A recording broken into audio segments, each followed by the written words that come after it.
Olga Rodríguez es una periodista con una gran experiencia en el ámbito internacional, sobre todo en el mundo árabe, Oriente Medio y Norte de África, de la cual es buena conocedora.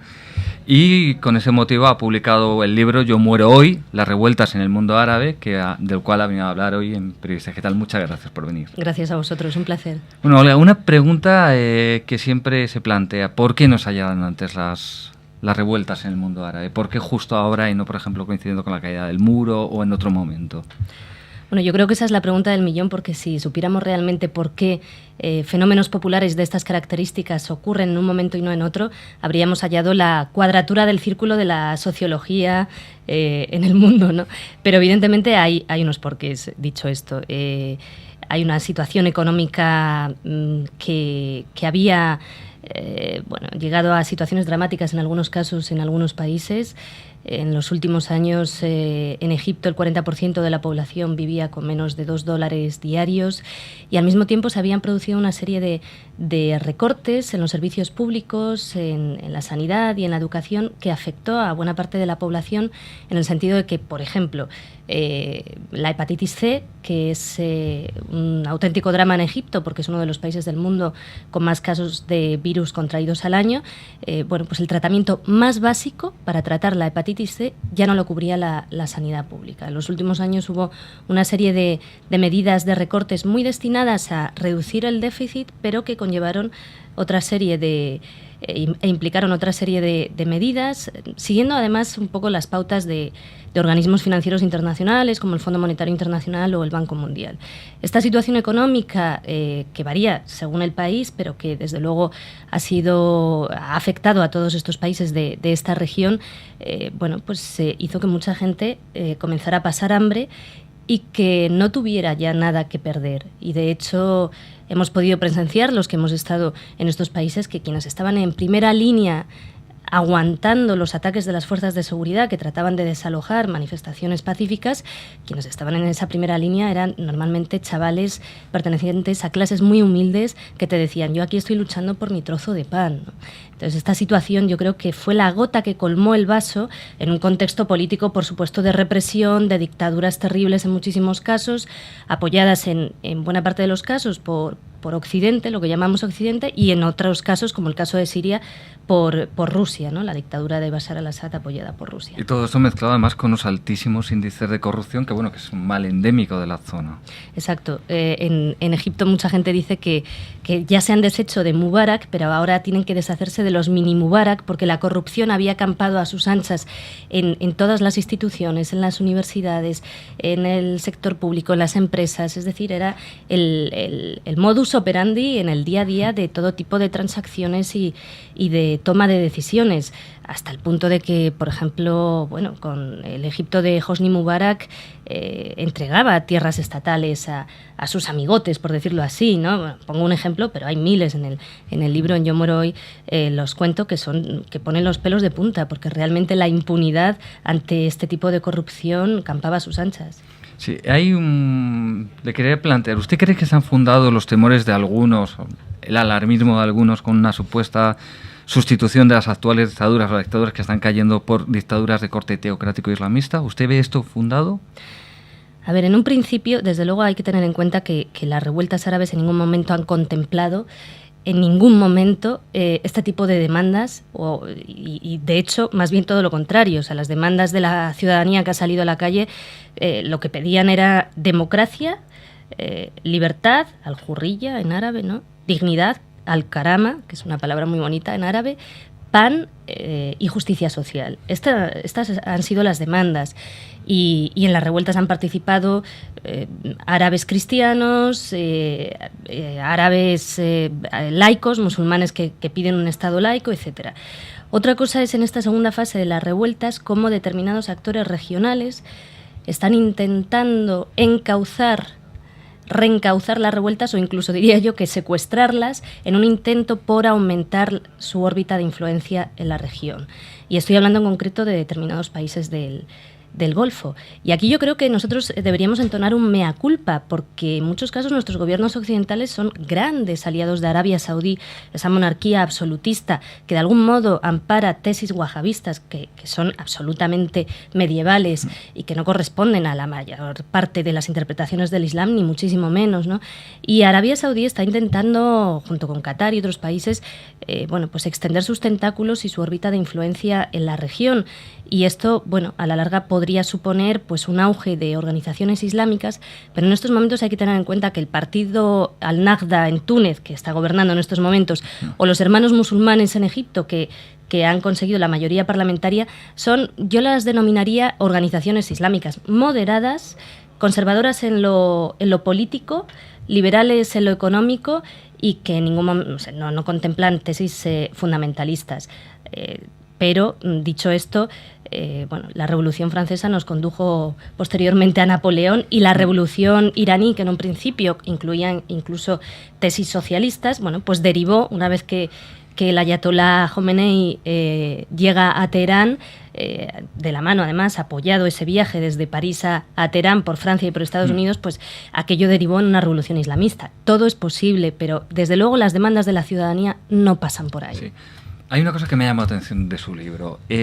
Son casi 400 páginas y más de la mitad de las páginas están dedicadas a Egipto. ¿Por qué? ¿Por qué tanto a Egipto, menos a Túnez, a Libia, algo más, a Siria, es verdad, y ya poquísimo Bahrein y otros casos? ¿Por qué este foco en Egipto? Bueno, Egipto y luego Siria yo creo que merecen especial atención, porque un cambio real en Egipto y en Siria cambiaría por completo los equilibrios en la región. Y en el caso de Egipto es muy notable. Egipto es el país árabe más poblado del mundo. Por su territorio transcurre el Canal de Suez, una vía marítima de importancia comercial extrema que une Asia con el Mediterráneo. Comparte frontera con Gaza y con Israel, y hubo un antes y un después en la región tras la firma de los acuerdos de paz de Camp David entre Egipto e Israel en 1979, que fueron ratificados. A partir de ese momento, Israel se vio libre de un enemigo regional, que era Egipto, y a partir de ese momento, de hecho, Egipto ha sido cómplice de las políticas de ocupación de Israel. Y, de hecho, Estados Unidos recompensó a ambos, tras la firma de los acuerdos de Camp David, con las mayores ayudas que Washington ofrece anualmente a unas fuerzas armadas del mundo. Las Fuerzas Armadas israelíes reciben desde 1981 de Estados Unidos 3.000 millones de dólares solo de manera directa. Y las Fuerzas Armadas egipcias reciben anualmente de Estados Unidos 1.300 millones de dólares solo de manera directa. Esto se produce a raíz de los acuerdos de Camp David. ¿Qué quiero decir con todo esto? Que un Egipto realmente libre y democrático y autónomo e independiente, libre de injerencias extranjeras y de intervencionismos, yo creo que asentaría la base para una Palestina libre, o facilitaría bastante el camino. ¿A qué me refiero? La mayor parte de los egipcios pues han visto con terror y con indignación las políticas cómplices del Egipto de Hosni Mubarak con Israel. Y, de hecho, las primeras redes y movimientos sociales que se tejen en Egipto y que terminan desembocando en las revueltas de 2011 se producen al calor de la segunda intifada palestina, que es cuando por primera vez en mucho tiempo se registran manifestaciones en las ciudades, todavía no contra la política interior de Hosni Mubarak, sino contra la política exterior de Hosni Mubarak por apoyar a Israel y dar la espalda al pueblo palestino.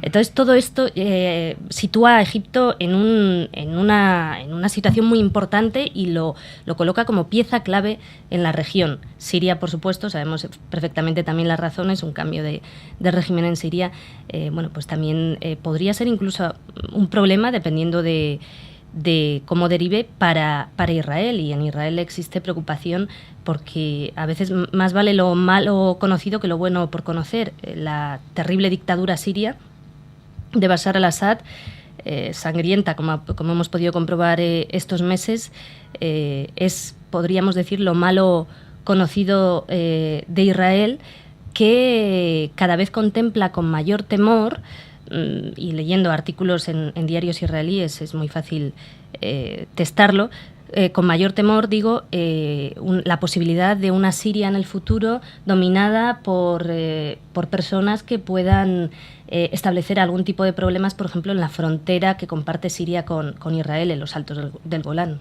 Antes usted hablaba de una Palestina libre. ¿Se refiere a la solución de dos estados? Bueno, no sé qué solución sería.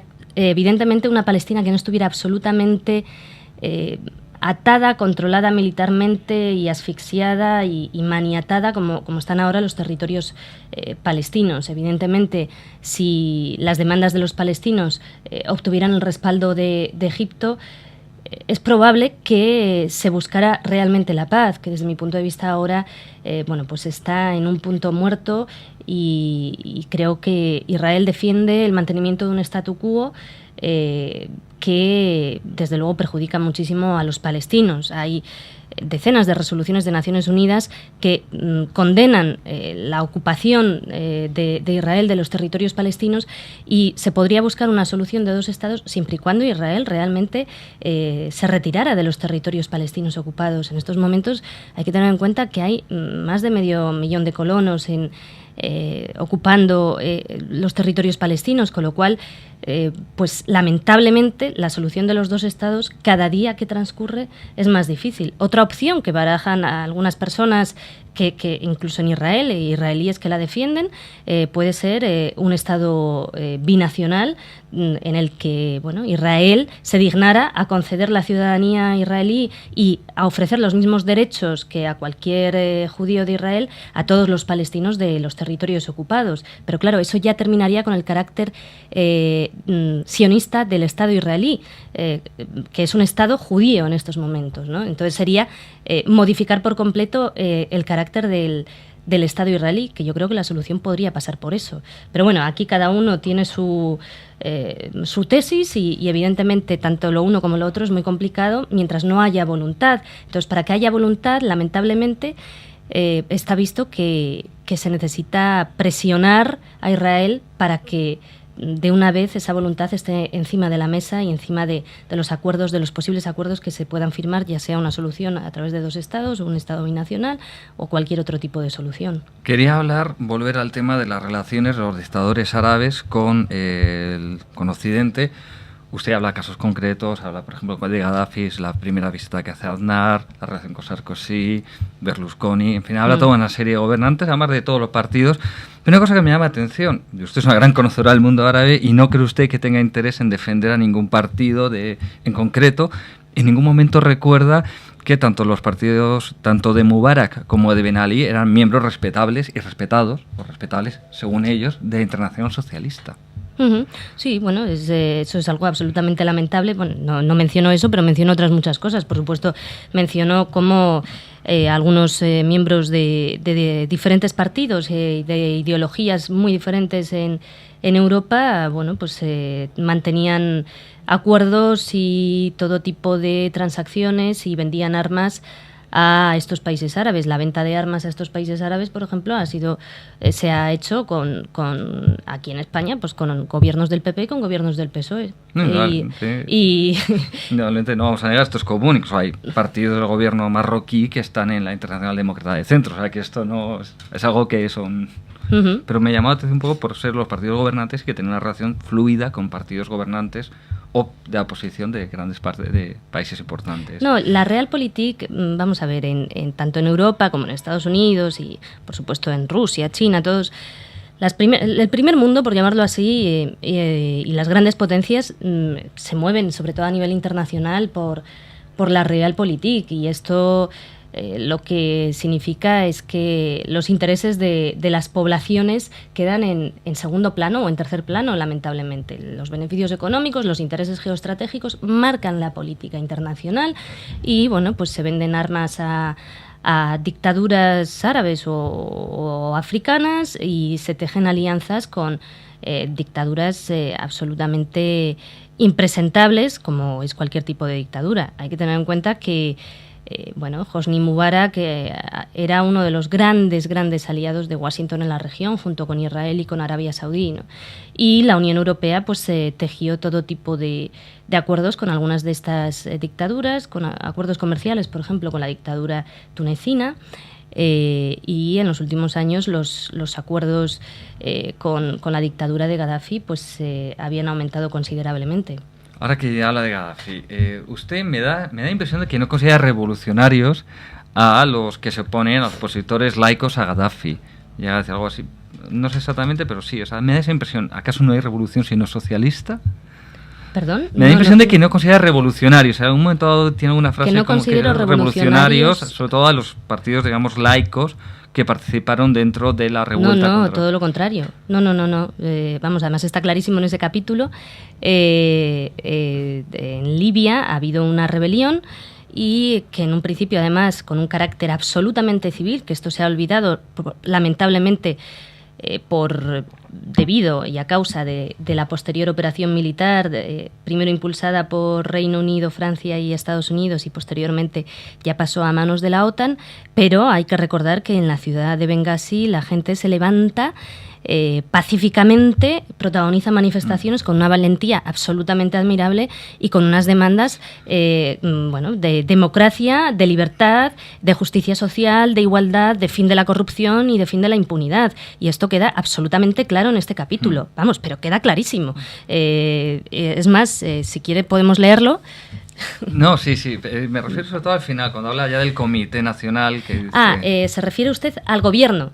Sí, a los partidos que participan en la coalición contra Gaddafi. Una cosa es... los partidos que participan en la coalición contra Gaddafi. Sí, es que efectivamente ahí hay mucho que decir. Sí, ahí hay muchísimo que decir. De hecho, este año se han registrado nuevas acampadas en la ciudad de Misrata y en la ciudad de Bengasi, por ejemplo, con miles de personas exigiendo la dimisión de algunos de estos integrantes de los comités locales, que en muchos casos están integrados por personas vinculadas al régimen anterior o personas vinculadas a casos de corrupción.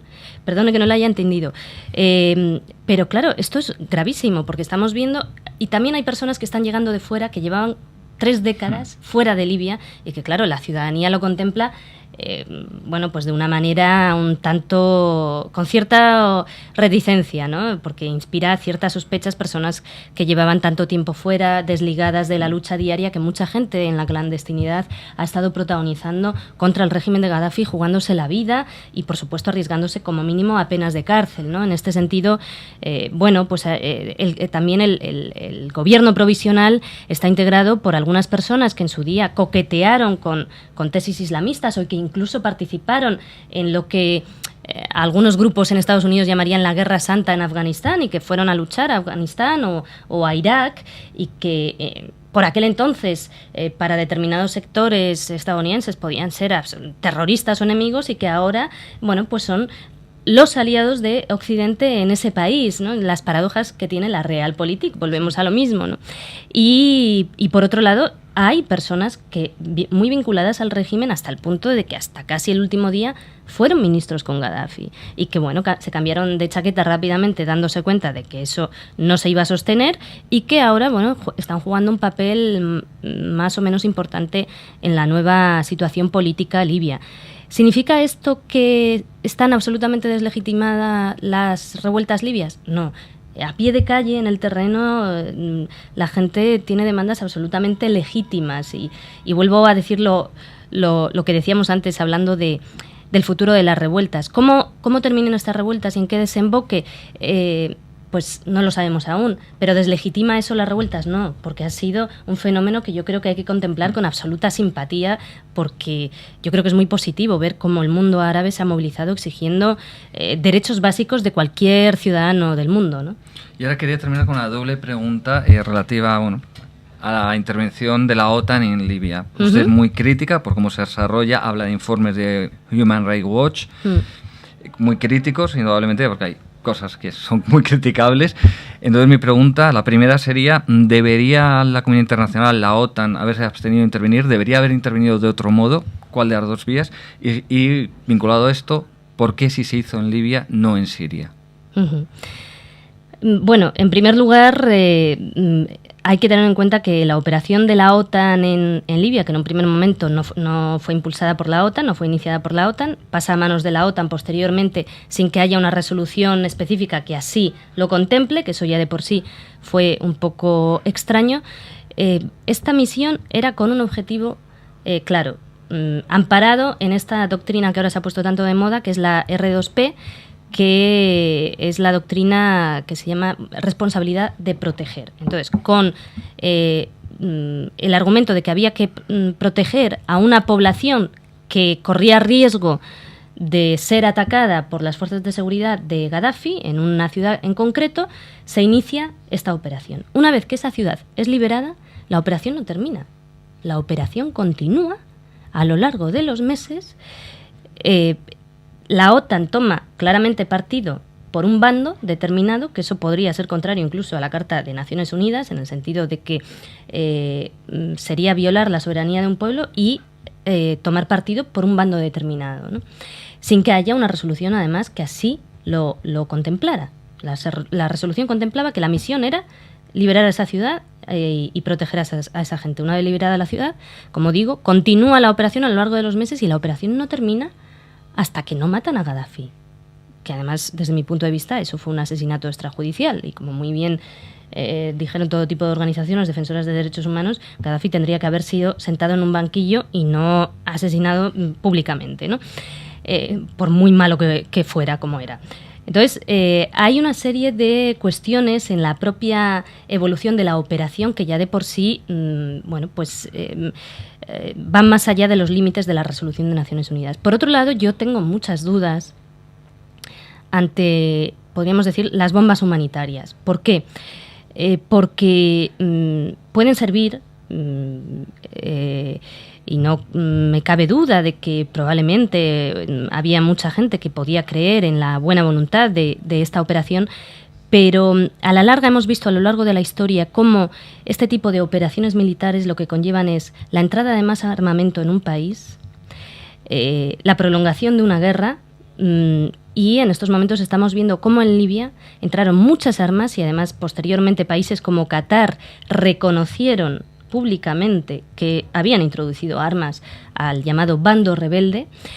Y en estos momentos uno de los grandes problemas es que Libia es un polvorín, un territorio donde hay muchas armas, donde los integrantes de las diferentes milicias rebeldes no quieren entregar sus armas y donde además ahora están surgiendo ciertas rivalidades entre esas milicias rebeldes y donde estamos viendo que cada 2 por 3 hay muertos, hay heridos, hay ataques.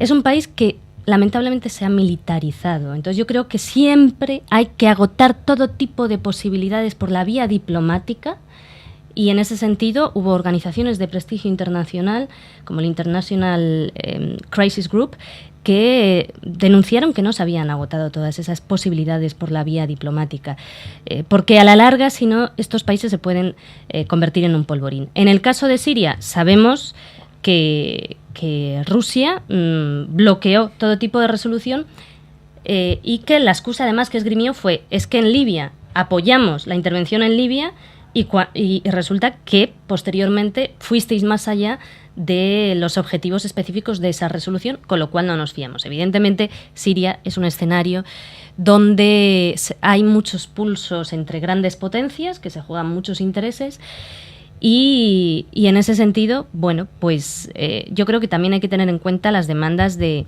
la oposición interna. Los comités de la oposición interna del país siempre se han mostrado contrarios a la intervención, porque hay que tener en cuenta que Oriente Medio es una de las zonas y de las regiones más intervenidas políticamente y económicamente en el mundo. Eso que ha supuesto que las poblaciones en esta región vean con mucha sospecha todo tipo de injerencia extranjera y de intervención, más aún las intervenciones militares que han dejado, bueno, pues países destrozados como ha podido ser el caso de Irak. Y personas de todo tipo de ideología y tendencia siempre han visto, bueno, con malos ojos este intervencionismo extranjero, y de ahí las voces de la oposición interna. Otra cosa es la oposición en el exilio, que no lo tiene tan claro, pero la oposición interna siempre ha pedido que no haya una intervención militar extranjera. Y por supuesto hay que tener en cuenta que en Siria ahí se juegan muchos intereses y es un tablero de ajedrez también muy complejo. Pero yo siempre digo que al margen de imperialismos,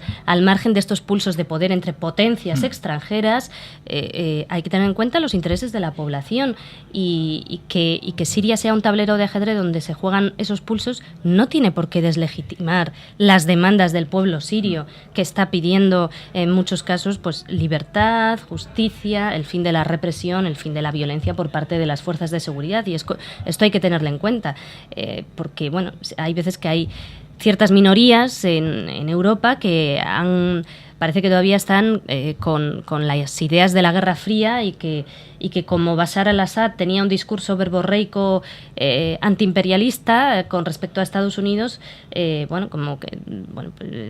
parece que este era un señor que iba a ser liberador de los pueblos, y ni muchísimo menos, ¿no? Para empezar, era simplemente su propia verborrea y nada más, y en la práctica, Siria era una dictadura y sigue siendo una dictadura terrible. Yo, como periodista, además, en Siria he sufrido hasta amenazas de cárcel, ¿no? Es muy difícil trabajar en ese país. Los servicios secretos y los gobiernos conspiran, pero los pueblos, afortunadamente, también a veces conspiran. Y detrás de estas revueltas no ha habido toda una operación estratégica ideada en las oficinas de unos servicios secretos de ningún lugar del mundo, por supuesto. Creer eso sería absolutamente, dar la espalda a todos estos ciudadanos y ciudadanas que se han jugado en muchos casos la vida. Bueno, pues Olga Rodríguez, muchísimas gracias por esa interesante entrevista y por ese interesante libro. Gracias a vosotros.